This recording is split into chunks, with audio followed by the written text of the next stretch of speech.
రాకాలోకంకి స్వాగతం. ఈ కంటెంట్ మీకు నచ్చినట్టయితే లైక్ చేయండి, మీ బంధుమిత్రులకి షేర్ చేయండి. ఇప్పటివరకు సబ్స్క్రైబ్ చేసుకోకపోతే సబ్స్క్రైబ్ బటన్ని నొక్కండి, అదేవిధంగా బెల్ ఐకాన్ని నొక్కండి. మిత్రులారా, గతేడాది ఆగస్టు 5న బంగ్లాదేశ్లో ఒక్కసారిగా తుఫాన్ వచ్చినట్టుగా అయింది. అప్పటి వరకు ప్రధానమంత్రిగా ఉన్నటువంటి ప్రజలు ఎన్నుకున్నటువంటి షేక్ హసీనా వాజెద్ ఆగస్టు 5వ తారీఖున దేశాన్ని వదిలి భారతదేశానికి రావాల్సి వచ్చింది ప్రాణాలు కాపాడుకునేందుకు. ఆమె స్థానంలో ఇస్లామిక్ శక్తులు జమాతే ఇస్లామీ, తహఫుజే ఇస్లామీ ఇటువంటి హార్డ్ కోర్ ఇస్లామిక్ సంస్థలు, మత సంస్థల యొక్క ఆధిపత్యంలోకి బంగ్లాదేశ్ వెళ్ళిపోయింది. అమెరికా యొక్క రెజీమ్ చేంజ్ ఆపరేషన్స్లో భాగంగా నోబెల్ బహుమతి విజేత అయినటువంటి మహమ్మద్ యూనుస్ను ఒక ఫిగర్ హెడ్గా, కేవలం ఒక కీలుబొమ్మలాగా ఉంచి ఇస్లామిక్ శక్తులు బంగ్లాదేశ్ని చేజిక్కించుకున్నాయి. పెద్ద ఎత్తున బంగ్లాదేశ్ అంతా కూడాను మైనారిటీ హిందువులపైన అత్యాచారాలు ప్రారంభమైనాయి. అవామీ లీగ్ అంటే షేక్ హసీనా వాజెద్కి చెందినటువంటి పార్టీ కార్యకర్తల మీద అత్యాచారాల పర్వం ప్రారంభమైంది. అయితే ఈ మొత్తము ప్రయత్నంలో ఇస్లామిక్ శక్తులకు కంటగింపుగా ఉన్నటువంటి వ్యక్తి ఒకరు. ఆయన general Waqar-uz-Zaman. Waqar-uz-Zaman Bangladesh army chief. 163,000 మంది బంగ్లాదేశీ జవాన్లకు ఆయన అధిపతి. ఆయన షేక్ హసీనా వాజెద్ని చనిపోకుండా, ఉగ్రవాదుల చేతిలో పడకుండా, అల్లరిమూకల చేతిలో పడకుండా కాపాడి ఆమెను ఒక విమానంలో భారతదేశానికి తరలించడంలో విజయం సాధించారు. అయితే ఆ తరువాత నుంచి ఆయనను లొంగ తీసుకునేందుకు చాలా పెద్ద ఎత్తున ప్రయత్నాలు ప్రారంభమైనాయి.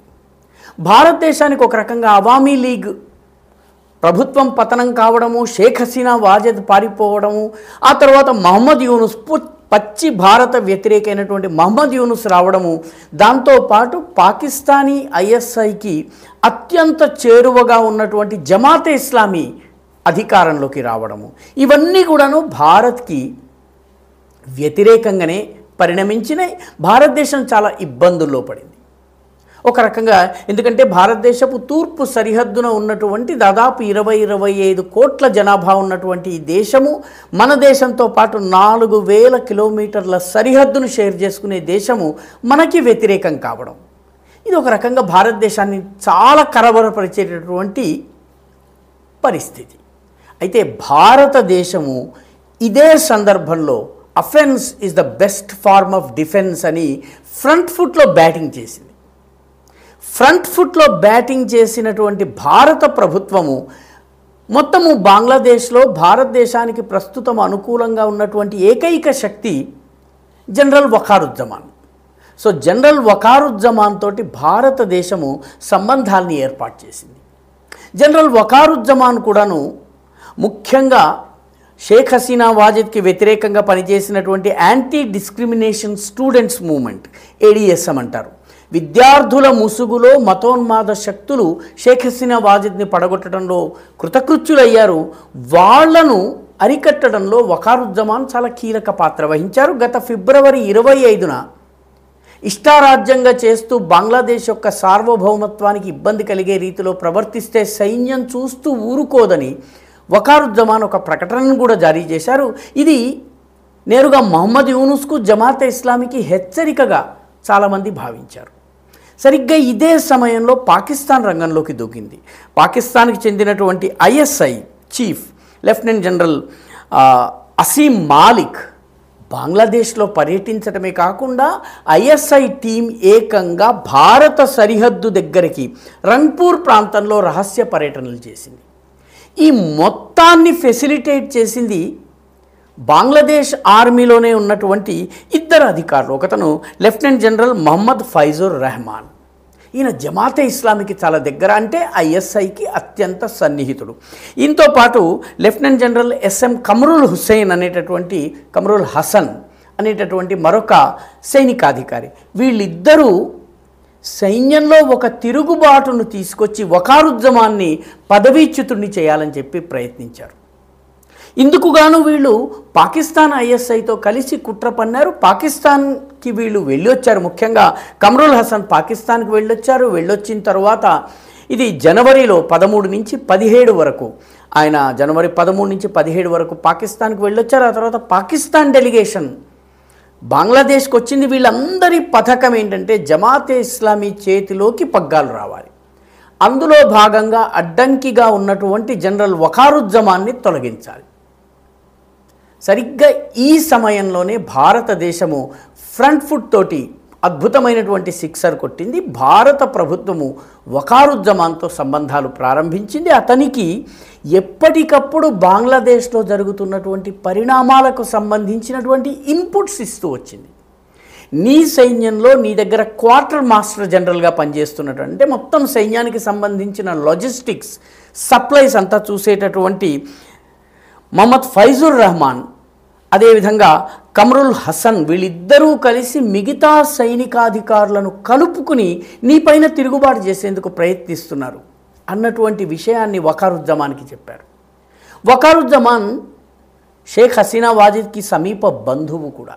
దీంతో ఆయన అలర్ట్ అయ్యారు. అలర్ట్ అయిన తరువాత నెమ్మదిగా సైనికాధికారులతో మాట్లాడటం ప్రారంభించారు. ఎక్కడెక్కడ ఎవరెవరు తనకి వ్యతిరేకంగా వెళ్తున్నారు, తనని పదవీచ్యుతులు చేసేందుకు ఎవరెవరు ప్రయత్నిస్తున్నారు, ఇవన్నీ తెలుసుకోవడం ప్రారంభించారు.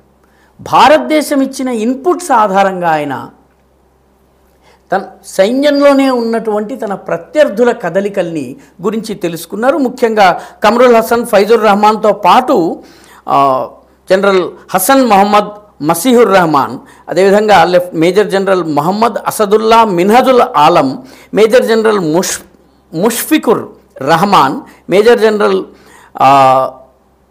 అబుల్ హస్నత్ మహమ్మద్ తారిక్, అదేవిధంగా major general ASM Rizwanur Rahman, వీళ్ళందరూ కూడా తనకు వ్యతిరేకంగా కుట్ర పన్నుతున్నారన్నటువంటి విషయాన్ని ఆయన గుర్తించారు.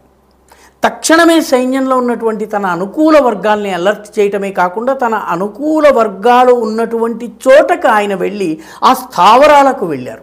అక్కడి నుంచి ఆయన సైన్యంలో ఉన్నటువంటి వివిధ అధికారులను సంప్రదించటము, వాళ్ళని కాంటాక్ట్ చేయటము, దానితో పాటు ఎవరెవరైతే తనకు వ్యతిరేకంగా పనిచేస్తున్నారో వాళ్ళందరి మీద ఆంక్షలు విధించటము, కొందరిని ఖైదు కూడా చేయించారు. ప్రస్తుతం వాళ్ళ మూమెంట్స్ మీద పూర్తి ఆంక్షలు, ఉదాహరణకి మహమ్మద్ ఫైజుర్ రెహమాన్, కమరుల్ హసన్ యొక్క మూమెంట్స్ని పూర్తిగా ఆయన నిరోధించారు. వాళ్ళు కదలడానికి వీల్లేదు, వాళ్ళ మీద పూర్తి నిఘా పెట్టడం జరిగింది. దీంతో వకారుజ్జమాన్ని తొలగించి చిట్ట చివరి భారత అనుకూల శక్తిని పడగొట్టాలన్నటువంటి ఐఎస్ఐ ప్రయత్నాన్ని వకారుజ్జమాన్ సహాయంతో భారతదేశం దెబ్బకొట్టింది. దీంతో వకారుజ్జమాన్, జనరల్ వకారుజ్జమాన్ ఎప్పుడైతే బలవంతుడయ్యాడో దీంతో మహమ్మద్ యూనుస్ కూడా ఆయనతో కాళ్ల బేరానికి వచ్చారు. అందుకే మహమ్మద్ యూనుస్ తాజాగా ఒక ప్రకటనను జారీ చేశారు. భారతదేశంతో మేము శత్రుత్వాన్ని కోరుకోవటం లేదు, 4000 కిలోమీటర్ల సరిహద్దు ఉన్నటువంటి భారతదేశంతో మేము ఏనాడు శత్రుత్వాన్ని కోరుకోము, మాకు మైత్రి కావాలి అన్నటువంటి స్టేట్మెంట్ మహమ్మద్ యూనుస్ ఇచ్చారు. ఎందుకంటే ఇప్పుడు మహమ్మద్ యూనుస్కి అర్థమైంది ఏంటంటే ఈ దేశంలో ఉన్నటువంటి సైన్యము వకారుజ్జమాన్ చేతిలో ఉంది. వకారుజ్జమాన్ తనకు వ్యతిరేకంగా కుట్ర పన్నుతున్నటువంటి కమరుల్ హసన్, ఫైజుర్ రెహమాన్లను ఇప్పుడు దాదాపుగా అరెస్ట్ చేయించినటువంటి పరిస్థితి, వాళ్ళు కదల్లేని పరిస్థితి, వాళ్ళను కలవడానికి వచ్చే వాళ్ళను కూడాను ఎక్కడికక్కడ అటకాయించటము, పూర్తిగా వాళ్ళని నిరోధించేటప్పటికీ ఆయనను పదవీచ్యుతుడు చేయాలన్నటువంటి ఐఎస్ఐ సమర్థిత కుట్ర భగ్నమైపోయింది.